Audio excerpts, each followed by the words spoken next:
स्वागत है साथियों आपका अपने YouTube चैनल पर। मानो पार्ट 8 यानी सीरीज नंबर 8 आप मान के चलें क्रमबद्ध तरीके से मैं आपको दे रहा हूं पूरे मनोवेग से पूरी सहनशीलता से एकाग्रचित होकर के आप बने रहें हमारे साथ। आपका ये जो रोग वाला कॉन्सेप्ट मैं दे रहा हूं, जो मानव रोग का ये 8वां सीरीज आपके सामने मैंने उल्लिखित कर रखा है, वाकई में रोचक है।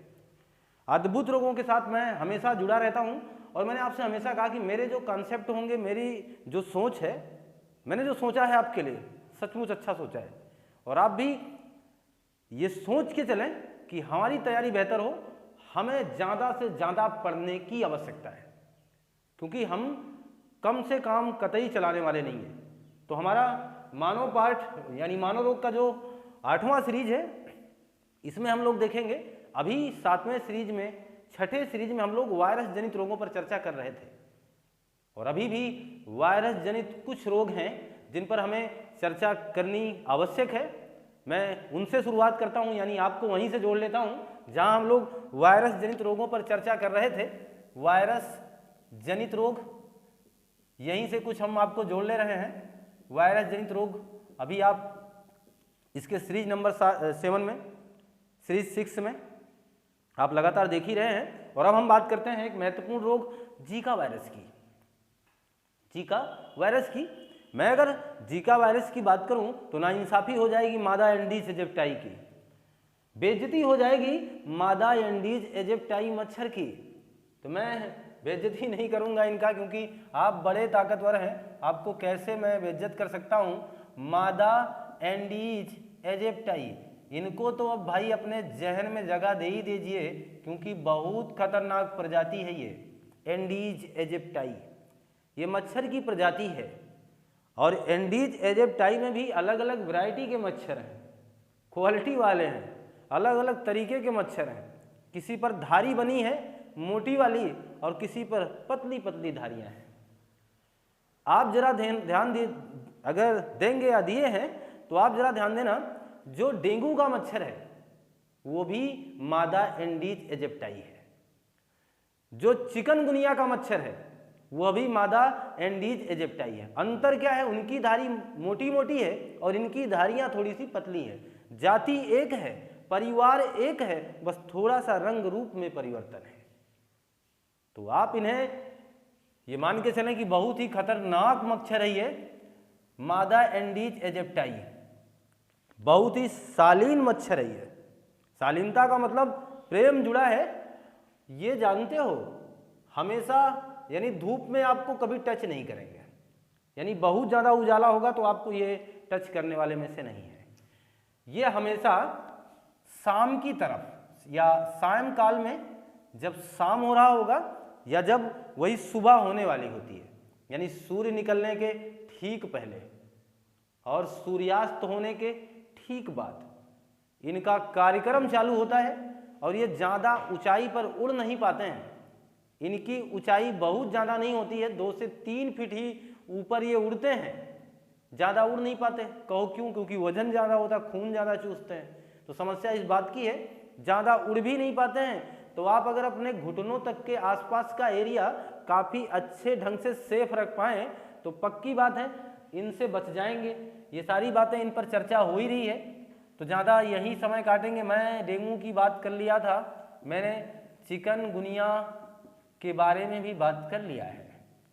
चिकनगुनिया, ये तीनों रोग, फिर से 2 रोग एक साथ ये, और एक तीसरा ये अभी मैंने नाम लिया है जीका वायरस का। जीका वायरस, इसका नाम क्यों लिया है? क्योंकि ये तीनों ही रोग वायरस जनित हैं, तीनों ही रोग वायरस से होते हैं। तीनों का नामकरण एक साथ करने का तात्पर्य, क्योंकि तीनों ही एक ही प्रजाति के मच्छर के काटने से होते हैं। है ना अद्भुत, मजेदार बात है।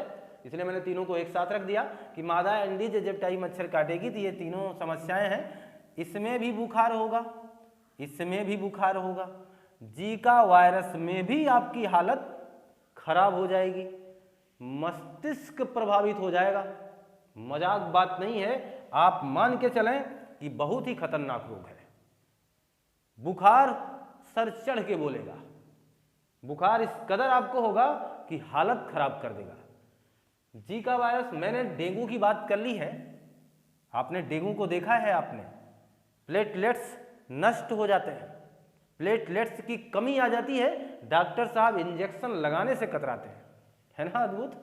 कौन सा रोग ऐसा है जिसमें इंजेक्शन देने से डरते हैं डॉक्टर साहब? वो है डेंगू। चिकनगुनिया क्या है? चिकनगुनिया भी एक प्रकार का बुखारी है, भयावह है, लंबे समय तक रहेगा, खतरनाक मामला है, जाने दीजिए। इन पर चर्चा पार्ट 7 में हो चुकी है। हम जीका वायरस की बात करें, जीका वायरस 2016 में रियो ओलंपिक खेलों के दौरान फैला। लीजिए, ये स्टार पॉइंट है, रियो ओलंपिक खेलों के दौरान फैला। उस समय रियो ओलंपिक खेल कहाँ हो रहा था? दौरान फैला, और उस समय ये रियो ओलंपिक खेल हो रहा था ब्राजील में। तो ब्राजील में जीका वायरस 2016 में फैल गया तेजी से। ये वयस्कों के लिए कम खतरनाक था, लेकिन बच्चों के लिए बहुत ही ज़्यादा हानिकारक था, क्योंकि बच्चे इसकी कठिनाई को झेल ही नहीं सकते थे, इतनी ज़्यादा भयावह स्थिति हो जाती थी। और सबसे खतरनाक हिस्सा किसके लिए था? सबसे खतरनाक मामला था गर्भवती महिला के लिए। जो महिला गर्भवती थी, यानी गर्भवती महिला जो भी थी, इनके साथ, गर्भवती महिला के साथ, क्योंकि इसके गर्भ में एक बच्चा है, उस बच्चे को हो जाता था माइक्रोसेफली, जिसमें उसका मस्तिष्क पूरी तरीके से हो जाएगा डैमेज, और यह बच्चा अब बचाया नहीं जा सकता है, यानी इसका मरना निश्चित है। तो है ना खतरनाक?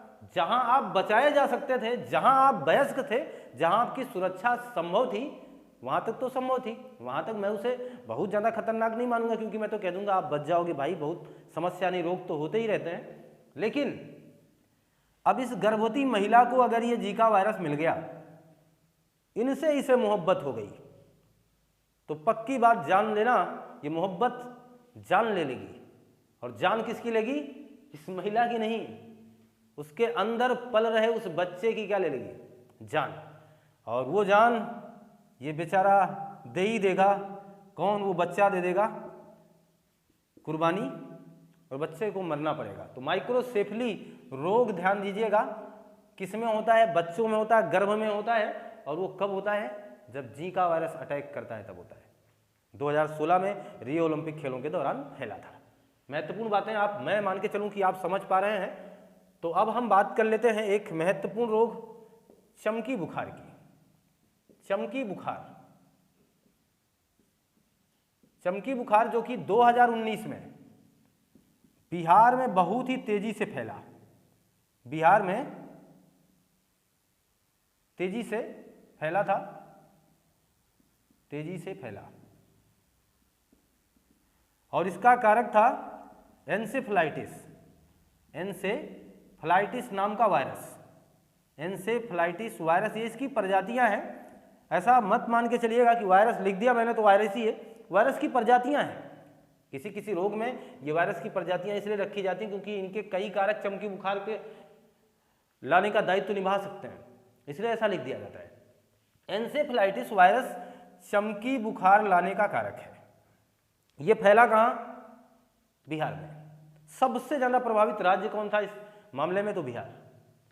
बिहार में बड़ी समस्या इस बात से हो गई, जैसे कुछ राज्य हमारे हैं जहाँ कालाजार जैसी भी समस्या है, काला आजार जिसमें काले काले धब्बे पड़ जाते हैं, उसको भी आगे परजीवी वाले रोग में हम देखेंगे। लेकिन अभी फिलहाल इतना समझें, एन्सेफेलाइटिस यानी बिहार में ये तेजी से फैला 2019 में। इसमें होता क्या है? सेंट्रल नर्वस सिस्टम, बताना जरा ये क्या है भाई? सेंट्रल नर्वस सिस्टम क्या है? यही आपका मस्तिष्क है, वही है करता धरता नर्वस सिस्टम का, वही है मालिक, इसीलिए उसे मैंने सेंट्रल कह दिया। मुख्य करता धरता है, यही प्रभावित हो जाते हैं। जानते हो क्यों? क्योंकि जब ये वायरस आपके शरीर में प्रवेश करेगा, आपके शरीर में कहाँ जाएगा? ब्लड में, यानी रक्त की महत्वपूर्ण नलिकाओं में जब आवागमन कर रहा होगा, जब ये स्वच्छंद मन से विचरण कर रहा होगा, तो इसे भी इश्क हो जाता है।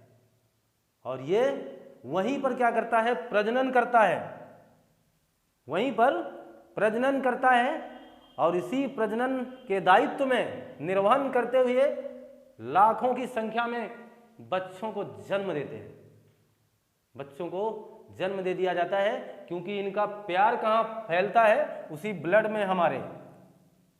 अजीब बात है भाई। एन्सेफेलाइटिस वायरस प्रजनन कहाँ करेगा, प्रजनन करेगा तो रक्त में करेगा।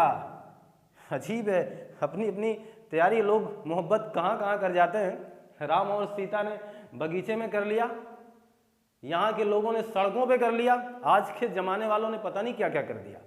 और इनका देख लो महाशय का धन्य है ये तो कहाँ कर गए, इन्होंने तो ब्लड में ही मोहब्बत चालू कर दी। अद्भुत वायरस यहाँ प्रजनन करेगा, वायरस की संख्या बढ़ती जाएगी, डेवलप होता जाएगा और ऐसी समस्या खड़ी हो जाएगी, यकृत भी जवाब दे देगा और कहेगा भाई मेरे बस की बात नहीं है, और ये सीधा पहुंचेगा कहाँ पर, आपके मस्तिष्क पर अटैक कर देगा, वहाँ सेंट्रल नर्वस सिस्टम हैग हो जाएगा। और जब ऐसा हुआ तो तमाम कार्य दायित्व का निर्वहन समाप्त हो जाएगा। इस बात को आप समझ सकते हैं। आप क्या कर रहे हैं, आप क्या खा रहे हैं, आप क्या सोच रहे हैं, ऐसी महत्वपूर्ण क्रियाकलाप से आप वंचित होने लगेंगे। तमाम चीज़ें आपके सामने खतरनाक है, ये मैं बता पा रहा हूँ। क्लियर है? तो मैं जान पाया कि चमकी बुखार आप समझ गए। एक मैं वायरस जनित रोग और आपको बता ही दूँ, एक है पीत ज्वर। यहाँ से भी कभी कभार क्वेश्चन आ ही गया है। पीत ज्वर का मतलब यानी येलो फीवर, येलो फीवर यानी पीला बुखार। लीजिए एक बात जान लो, रोग इतने दिन से चल रहा है, इतने पार्टों में आ रहा है। आप महत्वपूर्ण बात समझो, जब आपकी शरीर पीली होगी ना तो आरबीसी प्रभावित होगा, जब आरबीसी प्रभावित होगा तो जान लेना लीवर जरूर प्रभावित होगा। क्लियर है? इतनी बातें आप याद रखेंगे। आरबीसी प्रभावित तो लीवर, यानी लीवर प्रभावित तो आरबीसी, आरबीसी नष्ट तो रक्त हो जाएगा यार पीला, है ना। यानी आरबीसी में हीमोग्लोबिन जिसने रक्त को लाल किया वही हो गए कम, तो रक्त का रंग डाउन हो जाएगा, प्लाज्मा चढ़ जाएगा, सर चढ़ के बोलेगा। और प्लाज्मा 90 से 92% मात्रा आपके रक्त में जिसमें जल की होती है वो हल्के पीले रंग का होता है। महत्वपूर्ण कहानी है, 60% हिस्सा रक्त का बनाता है। ये बात हम बोल चुके हैं रक्त वाले चैप्टर में। पीत ज्वर, येलो फीवर कहेंगे, होता किससे है ये? फ्लेवी वायरस से। याद रखा जाएगा, मेरे हिसाब से अभी बहुत ही महत्वपूर्ण था। पीत ज्वर, येलो फीवर, यकृत प्रभावित, लीवर प्रभावित, आरबीसी में दिक्कत, ये हो जाएगा। आप पीले दिखने लगेंगे, आपका रक्त थोड़ा सा पीला हो जाएगा, धीरे धीरे आपको पीलिया जैसा मामला आपके सामने आ जाएगा। क्लियर है?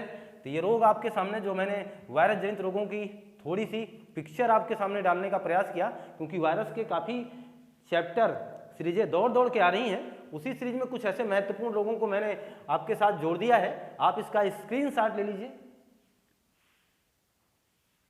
ये मान के चलें कि आप लोगों ने स्क्रीनशॉट ले लिया होगा। अब महत्वपूर्ण बात होगी, जहां वायरस जनित रोगों की अभी हाल फिलहाल मैंने समाप्ति की है, अब बात होगी परजीवी जनित, यानी परजीवी द्वारा होने वाले रोग। परजीवी द्वारा होने वाले रोग, प्रोटोजोआ होने वाले रोग। अब आप ये बात मान के चलें, परजीवी का तो कहीं ना कहीं मतलब हम जान ही रहे हैं। परजीवी का मतलब एक तरफ लाभ होगा, एक तरफ हानि होगी। एक जीव पूरी तरीके से लाभ उठाएगा और एक जीव पूरी तरीके से हानि उठाएगा। इसी को कहा जाएगा परजीवी। परजीवी कुछ हमारे शरीर के अंदर भी रहते हैं, जिन्हें हम निमेटोड कहते हैं, जिन्हें हम फीताकृमि कहते हैं। उनसे भी संबंधित अतिसार यानी डायरिया जैसे, फाइलेरिया जैसे, नारू जैसे, ऐसे तमाम रोगों को भी हम लोग जानते हैं। लेकिन ये परजीवी जो हमारे शरीर में नहीं रहते हैं, बाहर से आते हैं और कुछ हमारे शरीर में घर कर जाते हैं, जिन्हें फीताकृमि कहते हैं। वो भी एक प्रकार के परजीवी हैं। लेकिन ये परजीवी, जब भी एग्जामिनर आपसे पूछेगा परजीवी द्वारा होने वाले रोग, तो बड़ा महत्वपूर्ण रोग है जो आपके स्क्रीन पे मैं अब रखने जा रहा हूं, और वो है आपका मलेरिया। मलेरिया रोग, जो कि बहुत ही खतरनाक रोग एक प्रकार का मैं इसे कह सकता हूं। मलेरिया की प्रजातियां भी हैं और इसमें मैं ये नाम लिख ही दूं, कैल्सीफेरम, कैल्सीफेरम, एक तो ये हो गया कैल्सीफेरम, एक है मलेरी और एक है बाइबेक्स, और एक है इसकी प्रजाति जिसका नाम है ओवेल। ये चीज, ये मलेरिया की प्रजातियां हैं, टाइप्स हैं। कुछ खतरनाक ज़्यादा है, कुछ खतरनाक कम है। जो कैल्सीफेरम है, याद रखा जाए, ये सबसे ज़्यादा खतरनाक है। मैंने इसे क्रम से ही सजाने का प्रयास किया है, जैसे जैसे ये खतरनाक हैं वैसे वैसे ये लिखे गए हैं। तो सबके आगे लिखने का अब कोई मतलब ही नहीं है, क्योंकि आप जान चुके हैं कि कैल्सीफेरम जिसे हमने सबसे ज़्यादा खतरनाक बताया है। मलेरिया की इतिहास इसलिए जानना जरूरी है क्योंकि मलेरिया ऐसा रोग ही है जिसने पूरे दुनिया को हिलाकर रख दिया, जिसने पूरे जमाने को झकझोर दिया, जिसने सबको अपने आगोश में ले लिया। ये वही मलेरिया है, इसलिए इसके बारे में थोड़ा सा हमें चर्चा ज़्यादा करना है। मैं आपको बता दूं, एक नाम मैं लूंगा अब मैकुलाच का। एक वैज्ञानिक हुए जिनका नाम था मैकुलाच, उनके आगे मैं सन भी इंगित कर रहा हूं, मैकुलाच साहब। और एक साहब हुए 1827 लिखा हमने, 1880, इनका नाम था लेबरन। और एक नाम और उल्लिखित करूंगा 1887, इनका नाम रोनाल्ड रास। जी हाँ, आप इन्हें भूलने वाले नहीं हैं, इसलिए मैं इन्हें क्रमबद्ध तरीके से लिख भी रहा हूं आपके सामने। मैंने कहा मैकुलाच 1827, लेबरन 1828, रोनाल्ड रास 1887। अरे भाई, क्या किए हो आप इन दिनों में, इन वर्षों में आपने क्या किया, मुझे ये जानना है। तो जी हाँ, आपको जो अब जानना है मैं वो बताने वाला हूँ। 1827 ईस्वी में मैकुलाच साहब ने मलेरिया शब्द का नाम लिया, या मलेरिया शब्द बताया, या पहली बार इनके द्वारा मलेरिया शब्द का प्रयोग किया गया। क्लियर, कोई डाउट नहीं है आपको। मलेरिया शब्द का प्रयोग किसने किया? तो मैकुलाच साहब ने मलेरिया शब्द का प्रयोग किया।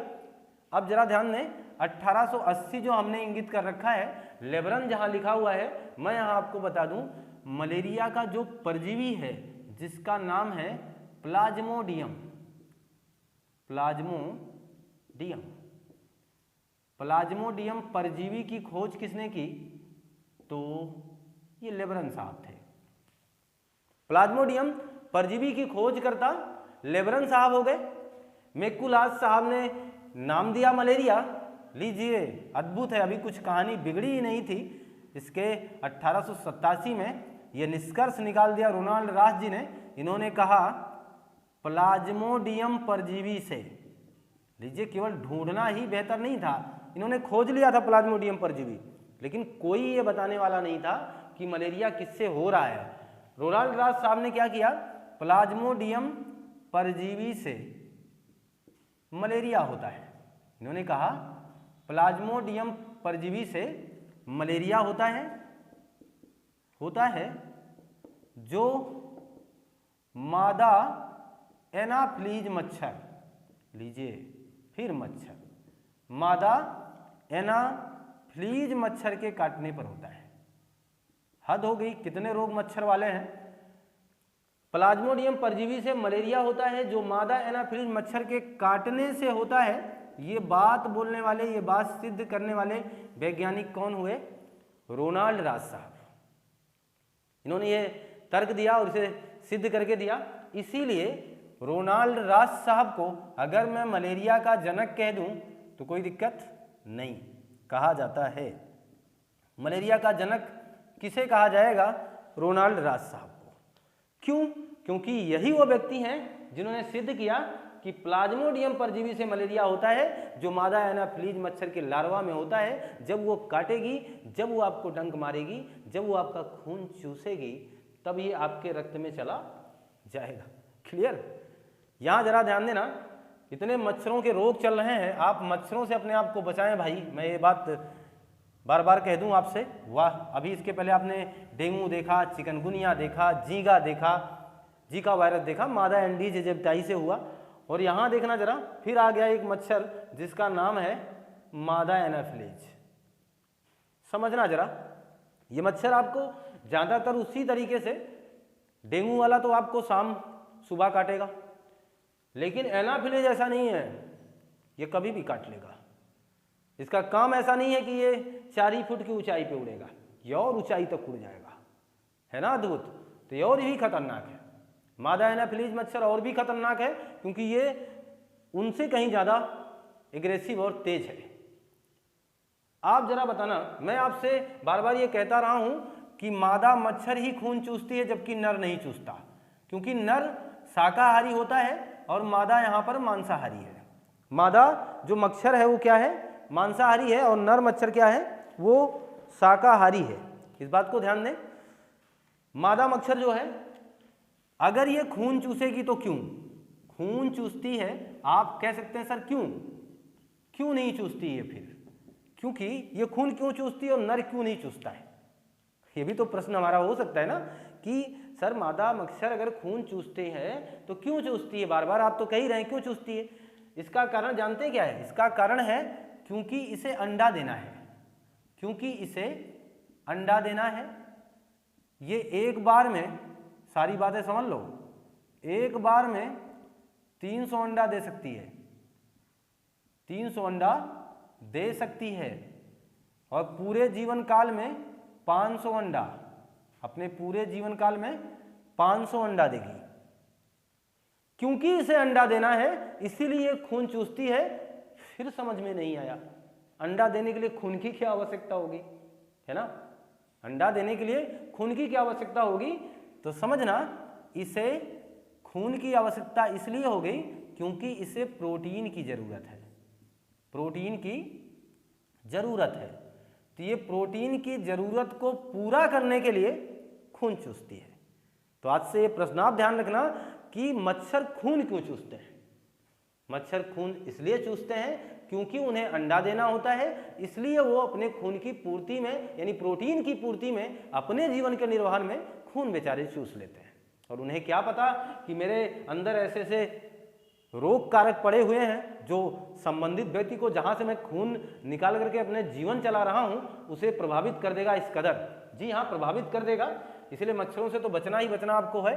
खून चूसती है क्यों, क्योंकि अंडा देना है, ये सारी बातें प्रोटीन की जरूरत है, मैंने ये कह दिया आपके सामने।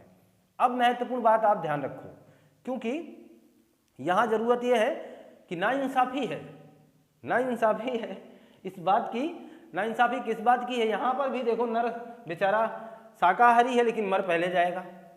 जो मादा मच्छर है उसका जीवन काल 2 काल होता है, मादा का जीवन काल 2 माह होता है, और नर का जीवन काल केवल 15 दिन का होता है।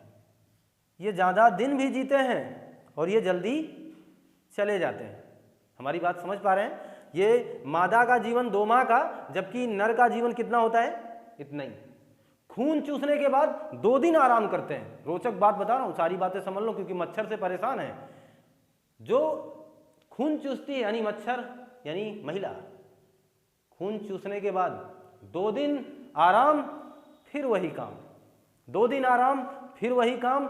ये खून चूसने के बाद जाएगी सोएगी, इसके बाद फिर जब आएगी तो फिर अटैक करेगी, और फिर से 2 दिन बाद फिर से वही काम करेगी, यानी 2 दिन बाद फिर वही काम। ये सारा काम रिवीजन के तौर पे होता रहेगा आगामी 2 माह तक। जब तक इसका जीवन चलेगा तब तक इसके तमाम बच्चे इस प्रफुल्लित संसार में अपना खुशहाल जीवन बिताने का प्रयास कर रहे होंगे। ऐसे तमाम बच्चे आ चुके होंगे जो अपने माता पिता के कार्य दायित्व का अब निर्वहन करने वाले हैं, और इनका कार्य दायित्व यही है कि माँ इन्हें खून, अगर महिला है तो डाइट सिखा के चली जाएगी कि आपको खून ही चूसना है।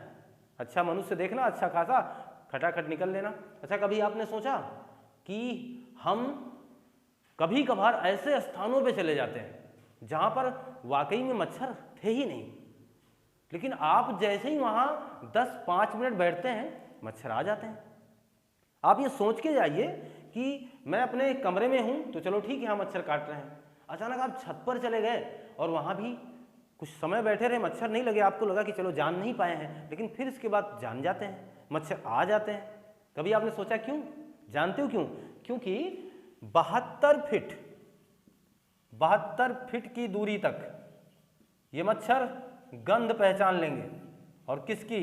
कार्बन डाइऑक्साइड की। जब आप कार्बन डाइऑक्साइड मुक्त कर रहे होंगे तो ये 72 फीट की दूरी से भी, अगर 72 फीट की दूरी पर हैं तो भी ये इस कार्बन डाइऑक्साइड को, गंध को पहचान लेते हैं, यानी महसूस कर लेते हैं और तुरंत जान जाते हैं कोई लाभकारी व्यक्तित्व तो हमारे सामने बैठा है, जहां हमारा भोजन मिल सकता है, जहां हमारा निवाला, हमारी पूर्ति हो सकती है। इनको एहसास हो जाता है कोई है मुझे खिलाने वाला। ये सोच करके आपको मच्छर आपके चारों तरफ आपको जकड़ लेते हैं अपने गिरेबान में, आपके चारों तरफ इकट्ठा हो जाते हैं और फिर आपका वो खून चूसना शुरू कर देते हैं। क्लियर है? मैं ये बात मान के चलूँ, अब आप समझ रहे हैं। इसी मलेरिया की जिसकी मैं बात कर रहा हूँ, इसी मलेरिया को दलदली बुखार भी कहा जाता है। दली बुखार। स्टार बनाइए भाई, जब तक स्टार नहीं बनाओगे तब तक हम रुकने वाले भी नहीं हैं। स्टार बनाइएगा। दलदली बुखार किसे कहा जाता है? एग्जामिनर साहब डायरेक्ट क्वेश्चन करेंगे इस तरीके का, तो जवाब दीजिएगा इसी मलेरिया को दलदली बुखार कहा जाता है ना रोचक बात? अगला स्टार लगा लीजिए। 25 अप्रैल 2018 को, 2008 को, 25 अप्रैल 2008 को पहला मलेरिया दिवस मनाया गया था। पहला। तब से लेकर के आज तक विश्व मलेरिया दिवस कब मनाया जाता है? तो ध्यान देना, जब भी एग्जामिनर क्वेश्चन करे तो कहना मलेरिया दिवस कब मनाया जाता है, तो उत्तर, जवाब, प्रति उत्तर हमारा 25 अप्रैल होना चाहिए। 25 अप्रैल 2008 को शुरुआत करते हैं हम, और तब से लेकर के आज तक मलेरिया दिवस लगातार मनाए जा रहे हैं हम। कब, किस दिन? तो 25 अप्रैल को मलेरिया दिवस मनाते हैं हम। इस बात को ध्यान रखिएगा। क्लियर है ना? तो हम बात जहां बने हुए हैं, जहां हम ये तमाम बातें कर रहे हैं, अभी हमने ये नहीं कहा कि सर वो होगा क्या। अरे भाई, ये मच्छर काटेगा, मलेरिया होगा तो क्या होगा? बहुत तेज ठंड लगेगी आपको, ठंड के साथ बुखार होगा। लीजिए बेहतर पहचान, जब ऐसा हो तो जांच कराएं। ठंड के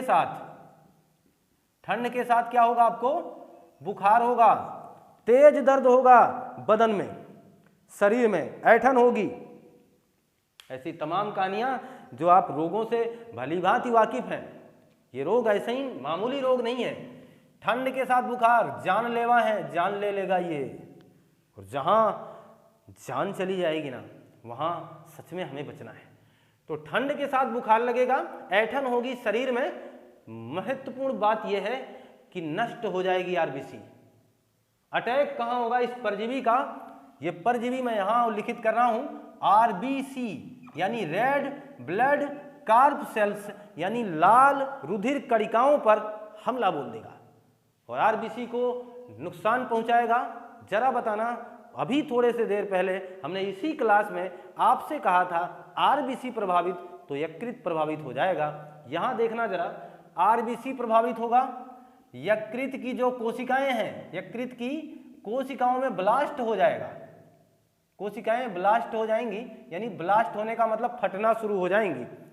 यकृत की जो कोशिकाएं हैं वो धीरे धीरे फटने लगेंगी, यानी एब्जॉर्बेशन नष्ट होने लगेगा, वो समस्या आ जाएगी। फिर आप सोचो, आपका लीवर डैमेज हो जाएगा और आपका रक्त पीला होने लगेगा, यानी वो गाढ़ापन नहीं रह जाएगा, क्योंकि आरबीसी और यकृत की कोशिकाएं फटने लगी हैं। इस बात को ध्यान देना। तो जब भी एग्जामिनर पूछे कि कौन सा अंग प्रभावित होता है, कहिए लीजिए जवाब आपके सामने तैयार है, आरबीसी प्रभावित होगा और यकृत प्रभावित होगा। खतरनाक रोग, ज्यादा समय तक प्रभावित तो चलिए दुनिया छोड़कर, ये मलेरिया का परजीवी आपको यहाँ रहने ही नहीं देगा। ज़्यादा लंबे समय तक आप इसका इलाज नहीं करवाओगे तो मैं पक्की बात बताता हूँ कि आपको जाना ही पड़ेगा इस दुनिया से। इसीलिए मच्छरों से ज़रूर बचाव करें अपना, ये सारी बातें, क्योंकि ये अब पूरी तरीके से जगह मेरे पास नहीं है। आप इसका स्क्रीनशॉट लीजिए, कि मान के चलें आपने स्क्रीनशॉट ले लिया होगा।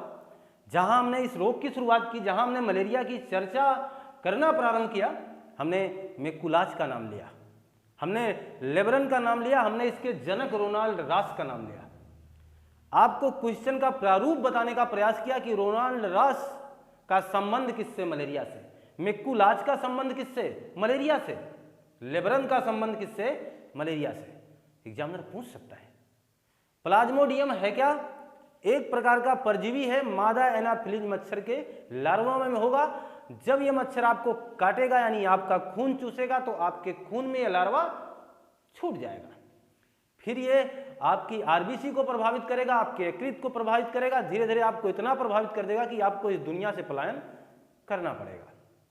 हमने इसे दलदली बुखार इसलिए कहा क्योंकि ये कीचड़ में ही ये मच्छर पनपेंगे, क्योंकि कीचड़ में ही ये मच्छर क्या होंगे? पनपेंगे। दलदली बुखार हमने इसे कहा है। अब जरा ध्यान देना, ये मच्छर दलदली ऐसे भी इस तरीके का बुखार यूं क्योंकि ये ठंड के साथ होगा, आपको कंपकपी लगेगी, आपको ऐसा लगेगा कि आपको बार बार ठंडी लगे, इसका बुखार हो जाएगा। ये है मलेरिया। मलेरिया इतना खतरनाक, और वाकई में जहां हमने ये बात की इसके लिए क्या कोई दवा? जी हाँ, मलेरिया में कौन सी दवा उपयोग में लाई जाती है? क्वेश्चन एग्जामिनर ने पूछ रखा है। कानून गो के एग्जाम में जिन्होंने कानून गो की परीक्षा दी रही होगी उन्हें पता है, उसमें पूछा था कि मलेरिया रोग में कौन सी दवा प्रयोग में लाई जाती है, तो इसमें एक है दवा कुनैन।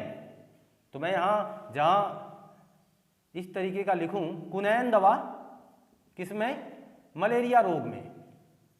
मलेरिया रोग में कुनैन दवा का प्रयोग किया जाता है। कुनैन सिनकोना वृक्ष की छाल से निकाला जाता है। सिनकोना वृक्ष की छाल से, और जब यह निकाला जाता है तब यह हमें सल्फेट के रूप में प्राप्त होता है। ये सारे प्रश्न एग्जाम के दृष्टिकोण से महत्वपूर्ण है कि जब यह निकाला जाएगा तो किस रूप में होगा, किस वृक्ष से होगा और किस रोग में काम आएगा। और एक दवा और आपको बता दूं, हाइड्रॉक्सी क्लोरोक्विन नाम की ये भी दवा मलेरिया में ही प्रयोग में लाई जाएगी। तो मलेरिया का इलाज तो हो ही सकता है। उपचारात्मक लक्षण किए, उपचारात्मक इलाज तो संभव है इसमें, ऐसी तमाम प्रकार की दवाओं का भी प्रयोग कर लिया जाता है। लेकिन सबसे महत्वपूर्ण बात बचाव है। आप मादा एनाफिलीज मच्छर को अपने पास आने ही ना दीजिए, उसको काटने ही ना दीजिए, मच्छरदानी लगाइए। मच्छरों से बचने के लिए तमाम प्रकार के जो भी हथकंडे आप अपनाते हैं अपनाइए। इनसे बहुत ज़्यादा मोहब्बत करने की आवश्यकता ही नहीं है, और अगर आपने इनसे वो काम किया, वो लगाव अपना लिया, तो फिर तो समस्या है आपके साथ। जी हाँ, मैं निशब्द हूँ। निशब्द हूँ का मतलब मैं दुखी हूँ। मैं दुखी हूँ कुछ मलेरिया से जुड़े हुए कहानी को सोचकर। मैं दुखी हूँ इसके जुड़े हुए पहलू को सोचकर। 1952-53 का वो दौर सोचकर मुझे अभी पीड़ा हो रही है, और आप भी सुनोगे तो आपको भी दर्द होगा। इसी मलेरिया से संबंधित बात मैं बता दूं आपको, जिसे हम मलेरिया कह रहे हैं, जिसे हम माला प्लस एरिया कह रहे हैं, जिसे हम इटालियन भाषा से लाए हैं। लीजिए और भी क्वेश्चन लीजिए।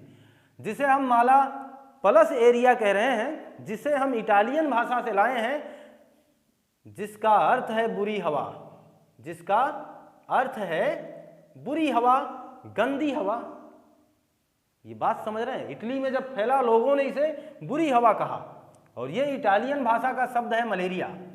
कभी एग्जामिनर कहे मलेरिया किस भाषा का शब्द है, कह दो इटालियन। मलेरिया के जनक कौन? रोनाल्ड रास। मलेरिया दिवस कब मनाया जाता है? 25 अप्रैल को। शुरुआत कब हुई? 2008 को। दवा कौन सी है? कुनैन। निकाली कहाँ से? सिनकोना वृक्ष की छाल से। किस रूप में प्राप्त किया? सल्फेट के रूप में। मच्छरों का योगदान ज्यादा है। मच्छर आपको काटते क्यों हैं? आपके पास दूर दूर तक पहुंच जाते क्यों हैं? क्योंकि उन्हें कार्बन डाइऑक्साइड की महक 72 फीट दूरी से ही पता चल जाती है। क्लियर है ना? मादा ही मच्छर खून क्यों चूसती है? क्योंकि उसे अंडा देना है, उसे प्रोटीन की जरूरत है। ऐसे तमाम पहलू से जोड़ रखे हैं हम आपको आज। अब जरा ध्यान देना, मैंने कहा एक कहानी ने हमें मजबूर कर दिया, एक कहानी ने हमें दर्द दे दिया। 1952-53 का दौर मलेरिया वर्ष के नाम से जाना जाता है।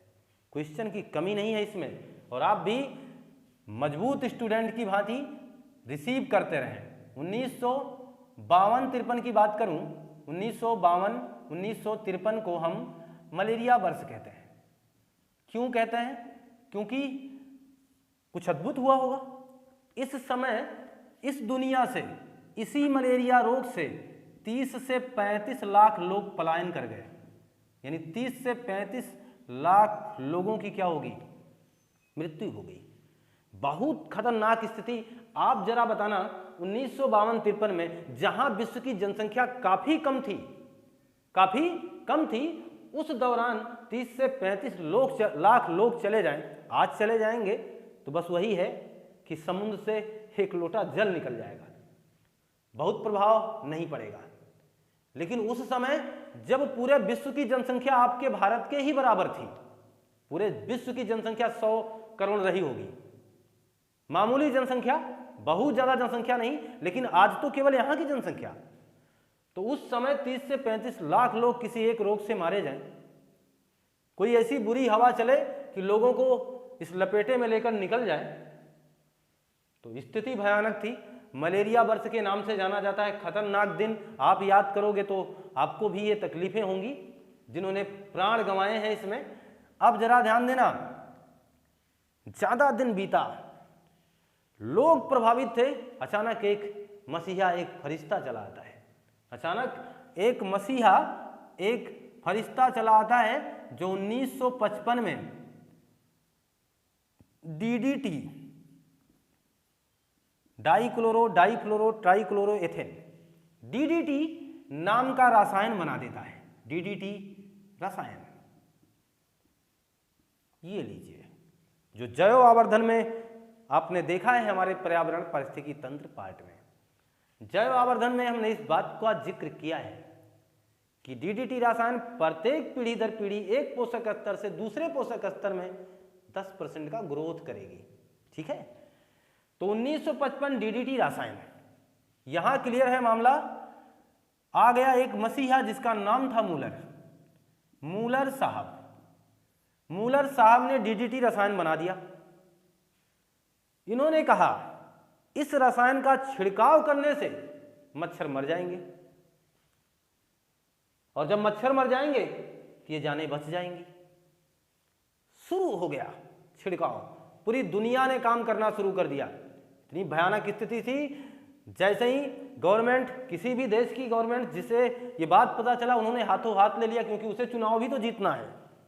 उसने कहा कि मैं छिड़क रहा हूं। पूरी दुनिया ने, हमारे भारत ने भी शुरू कर दिया छिड़काव। तेजी से छिड़काव होता गया और अचानक 1956 में आंकड़ा आ गया कि लीजिए, इस साल केवल 2 लाख लोग ही मलेरिया से मरे, 2 लाख ही मरे। अब लीजिए, अद्भुत है ना। तो इन्होंने इस हिसाब से आप सोचो 32 से 34 लाख जिंदगियां बचा दिया। किसने? मूलर साहब ने। इसीलिए तो मैंने इन्हें मसीहा, फरिश्ता सब कह डाला। शुरुआत ही मैंने इनको फरिश्ता कहकर की, क्योंकि आप कहोगे सर कि कोई एक जिंदगी बचा लेता है फिल्मों में, लड़की भाग रही होती है, तुरंत हीरो की एंट्री होती है, और जैसे ही उस लड़की को बचाता है, वो लड़की पूरी जिंदगी उसे दे देती है। ये तो आपने कहानी देखा है ना। आप सोचो, वो उसके लिए मसीहा बन जाता है। ये 35 लाख लोगों की जिंदगी बचा गए मूलर साहब ने 35 लाख लोगों की जिंदगी बचा ली इसी DDT रसायन को बनाकर। मच्छर कम हो गए, छिड़काव होता रहा, क्योंकि अब होगा छिड़काव, क्योंकि अब फायदा सामने नजर आ चुका है। आगे का दौर बढ़ा। 1963 में एक घटना घट गई। एक महिला जो कि अपने घर आंगन की साफ सफाई करती थी, एक महिला जिसके घर में एक बड़ा सा आंगन था। क्यों? क्योंकि दौर 1963 का था। आज के दौर में आंगन कहाँ होते हैं, और उस दौर में आंगन ही सब कुछ था। उसी आंगन में पूरा परिवार बैठता था, 50 लोग एक परिवार में होते थे, संयुक्त परिवार होता था। आज तो एकल परिवार में भी गुजारा नहीं है। वो जमाना कुछ और था, ये जमाना बिल्कुल और है। और सच में उस दौर को याद करना, 1963 में महिला का आंगन था, वहां पर वो हमेशा रोज यानी डेली प्रतिदिन कुछ चारे, कुछ दाने फेंक देती थी, चावल के, गेहूं के, अनाज के, जो भी कह लीजिए, फेंक देती थी। तो वहां पर प्रत्येक दिन पक्षियों का झुंड आता था और उस दाने को वो चुन कर चला जाता था। बच्चे आंगन में खेल रहे होते थे, वही बच्चे जब हम कभी बच्चे थे, महसूस करना, खेल रहे होते थे। महिला अचानक अपने आंगन को साफ कर रही थी और दानों को फेंक चुकी थी और एक स्थान पर बैठी हुई थी, चिंतित थी। और उसने कहा कि जब से डीडीटी का छिड़काव हुआ है तब से हमारे आंगन में गौरैयों ने आना बंद कर दिया है। गौरैया सुना है ना आपने, एक खुशहाल चिड़िया जो आपके आंगन में दिखाई नहीं देती है। अगर आपने सामान्य बचपन गुजारा है, मैं दावे के साथ कहता हूं, अगर आपने सामान्य बचपन गुजारा है, अगर आपने गांव में अपना सफर चलाया है, अपने जीवन की गाड़ी अगर गांव से दौड़ाई है, अगर आपने किसी गांव में 15 वर्ष उस बचपन के खुशहाल जीवन गुजारे हैं, तो आपको याद आ जाएगा वो मंजर जब आप एक डंडा लेकर के बैठ जाते थे चिड़ियों को भगाने के लिए। इतनी चिड़िया आती थी कि आपके आंगन में वो सूखने के लिए रखा हुआ अनाज भी सेफ नहीं होता था। आपकी मम्मी, आपके पापा, आपके जो भी दादा बाबा, कोई ना कोई परिवार का एक सदस्य डंडा लेकर जरूर बैठता था। क्यों? क्योंकि अभी चिड़िया आएगी, चूम के ले जाएगी। आज फेंक आओ ना छत पर, आज फेंक आओ ना अनाज कहीं बाहर। कितनी चिड़िया आएंगी चुगने? कोई नहीं आने वाला, क्योंकि है ही नहीं। तो 1963 में वो महिला बेचारी बैठी थी, 63 की बात कर रहा हूं, देखना जरा, बैठी थी। इसने कहा जब से ये डीडीटी का छिड़काव हुआ तब से ये आना बंद हो गई। जो आसपास के जो बच्चे खेल रहे थे, इन्होंने इसको हवा दे दी। ये बात अपने स्कूल में ले गए, अपने दोस्तों को बता दिया और ये तेजी से फैला। और इसी घटना को कहा गया साइलेंट स्प्रिंग। साइलेंट स्प्रिंग की घटना, साइलेंट स्प्रिंग की घटना कब हुई? 1963 में। तेजी से फैला, वैज्ञानिकों के पास ये बात चली गई। अब वैज्ञानिक बोलने लगे, अरे भाई एक महिला बताएगी, एक गृहिणी बताएगी हमें कि क्या करना है, उसे पता है ऐसा हो गया। लेकिन कुछ वैज्ञानिकों ने इसे हल्के में नहीं लिया, कुछ नहीं ये सोचा हो भी सकता है। उन्होंने जांच करना शुरू कर दिया, चेक करना शुरू कर दिया। तो जैव आवर्धन की बात आपको समझ में आ गई। एक पोषक स्तर से दूसरे पोषक स्तर में ऐसे रसायनों की वृद्धि होती जाती है। तो जो चिड़िया के अंदर डीडीटी रसायन चला गया था, जांच हुआ और रिपोर्ट आ गई 1965 में। ध्यान दीजिए, वैज्ञानिकों ने जांच करना शुरू किया, रिपोर्ट भी आ गई 1965 में। आई क्या कि जो गौरैया है, यानी कोई भी चिड़िया है जिसके अंदर ये डीडीटी रसायन चला गया है, उसका जो अंडा है जिस पर कैल्शियम का आवरण है वो कमजोर हो गया है। और जैसे ही ये धरातल पर आएगा, यानी चिड़िया जैसे ही अंडे को जन्म देगी, जैसे ही अंडा बाहर आएगा, इसका कवच टूट जाएगा। कमजोर हो चुका है ना, तो कवच टूट जाएगा। आप बताना हमें, क्या अब चिड़िया आ पाएगी इस जीवन को? क्या वो जी पाएगी? नहीं, क्योंकि टूट चुका है कवच। मर गए बच्चे, यानी मर गई वो बच्चा, क्योंकि उसका अभी आकार ही नहीं बना, वो जन्म ले ही नहीं पाई, चली गई दुनिया से। तो कवच टूट जाता है, यानी वो मर जाता है। इस वजह से गौरैया नष्ट हो गई। ये सिद्ध हो गई बात, 1965 में बता दिया गया। अब जरा बताना, क्या इन्हें फरिश्ता कहोगे? तो हाँ, हम स्वार्थी हैं तो हम कह लेंगे, क्योंकि इन्होंने हमारी जान बचाई है। लेकिन प्रकृति ये नहीं कहेगी, क्योंकि नेचर ये नहीं कहेगा। जानते क्यों? क्योंकि नेचर को पता है, नेचर संतुलन बना लेता है। आपने इधर 35 बचाया है ना, तो हम आपसे छीन लेंगे हजारों, लाखों, करोड़ों। इसने हमसे विभिन्न प्रकार की पक्षियों की प्रजाति को ही छीन लिया। कहा जाओ अय मनुष्य, जी ले तू अपनी जिंदगी, मैं यहाँ तुम्हारे आसपास खेलने वाले तमाम प्रकार की पक्षियों को ही विलुप्त कर दूंगा। कर दिया नेचर ने, संतुलन बना लिया नेचर ने। तो मूलर साहब के इस भयानक स्थिति का परिणाम जो आया, इस भयानक खोज का जो परिणाम आया, इसकी वजह से इन्हें नोबेल पुरस्कार से वंचित कर दिया गया। नोबेल पुरस्कार नहीं दिया गया। क्यों? क्योंकि इनका खतरनाक काम सामने आ गया कि आपने जितना भला किया है उससे कहीं ज़्यादा बुराई भी सामने चली आई है। बेचारे वंचित रह गए, लेकिन एक समय ऐसा था इन्होंने जीवन बचा ही लिया था। अब जरा ध्यान देना, WHO ने जब ये देखा, ये मामला सिद्ध हुआ, तो WHO ने कहा बंद करो ये सारे लफड़े, DDT रसायन का छिड़काव नहीं होगा अब। और पूरी दुनिया ने 1972 में रोक लगा दी, भारत को छोड़कर। भारत ने नहीं लगाया। भारत ने कहा अभी मैं देखूंगा, अभी मैं इस बात को तह तक जाऊंगा और अभी मैं चेक करूंगा, मुझे राजनीति करनी है। इन्होंने नहीं किया, नहीं रोका होगा, जो भी मसला रहा हो। 1972 में नहीं रोका।